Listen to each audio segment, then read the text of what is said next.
किया है। अब मैं डॉक्टर अशोक पांडे जी आपका रुख करते हुए, एक तरफ चुनौतियां हैं तो वहीं दूसरी तरफ संभावनाएं भी अपार हैं। देश के लाखों छात्र इस वक्त आपको सुन रहे होंगे जो परीक्षा देने के लिए अब जाएंगे मई और जून में, उनको क्या कहना चाहेंगे आप? क्योंकि सबके मन में ये भ्रम की स्थिति तो बनी हुई है कि तैयारियां तो हमारी उस तरीके से हुई नहीं, फिर परीक्षा देने के लिए हम जाएंगे तो बहुत सारे डर भी मन में उनके होंगे।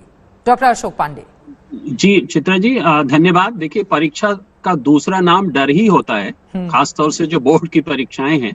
लेकिन सबसे पहले मैं माननीय शिक्षा मंत्री जी को बधाई देना चाहूंगा कि बच्चों और अभिभावकों की बात को उन्होंने सुना और उसके अनुसार जो ये तिथि की घोषणा की है उन्होंने, मेरे ख्याल में बहुत ही समुचित है और काफी इससे समय मिलेगा। अब मेरी सिर्फ एक चीज है, आप जो कह रही हैं उसके संदर्भ में, कि अब कुछ दिनों के बाद बच्चों को पूरी गाइडलाइंस के साथ, पूरी बचाव के साथ वो विद्यालय में आए, क्योंकि परीक्षा के पहले शिक्षकों का, विद्यार्थियों का मिलना बड़ा आवश्यक होता है। उनके कई डाउट्स होंगे, उनकी रेमेडियल क्लासेस होंगी, परीक्षा देने के अभ्यास कराए जाते हैं। तो इसके लिए अब बड़ा आवश्यक है, मैं पहले से भी ये कह रहा था कि जब भी परीक्षा हो उसके पहले 8-9 हफ्ते का समय मिलना चाहिए, जिसमें शिक्षक और विद्यार्थी एक साथ हों और एक दूसरे के साथ मिलकर वो परीक्षा की तैयारी कर सकें।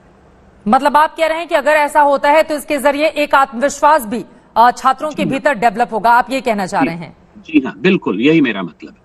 ये अपने आप में काफी ज्यादा महत्वपूर्ण है और हो सकता है आगे आने वाले वक्त में सरकार की ओर से इस बारे में कुछ फैसला भी लिया जाए। शांतनु जी, अब मैं आपका रुख करते हुए, आप किस तरह की संभावनाएं देख रहे हैं? और इसके साथ ही छात्रों के लिए परीक्षा की घड़ी है तो सरकार के लिए भी परीक्षा की घड़ी है, क्योंकि 30 लाख छात्रों को सेंटर पे ले जाके परीक्षा करवाना इतना आसान नहीं रहने वाला है। चुनौतियां और संभावनाएं, अगर दोनों पर आप प्रकाश डाल पाए।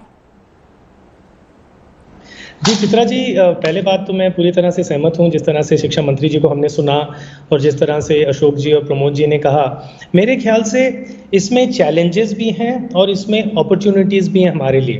पहली बात तो आप ये देख रहे हैं कि पूरे विश्व में जिस तरह से कोविड का सामना इंडिया ने किया है, नंबर 1, और दूसरी तरह से किस तरह का हमने ऑनलाइन एजुकेशन में जो ट्रांसफॉर्मेशन इमीडिएटली हम लेके आए हैं, ये अद्भुत है, दुनिया में कभी नहीं हुआ है ये।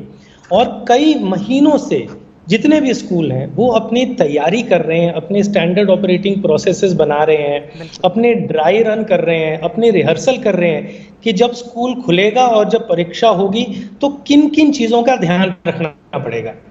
ये भी आपको पता है कि अलग अलग स्टेट्स में जो स्टेट लेवल इंस्पेक्शन कमेटीज हैं वो बन गई हैं। सरकार स्कूलों का निरीक्षण कर रहे हैं और बड़ा ही एक सिस्टमैटिक तरीके से ये पूरी प्लानिंग हो रही है।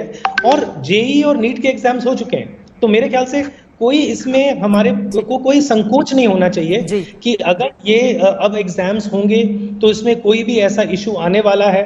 सबसे इंपॉर्टेंट चीज अगर मैं ये कहूं कि घर बैठे बैठे स्टूडेंट्स भी बहुत उत्सुक हैं कि वो स्कूल जाएं। और मैं अशोक जी की बात से पूरा सहमत हूं कि अब 9 to 12 तक तो स्कूल ओपन हो चुके हैं, कई स्कूल खुल भी चुके हैं, स्टूडेंट्स आ भी रहे हैं स्कूलों में। तो एक तरह से जो फेमिलियरिटी है और जो डर है कोविड का, वैक्सीन आने के बाद तो ये काफी हद तक मेरे ख्याल से ये वैसे ही खत्म हो जाएगा।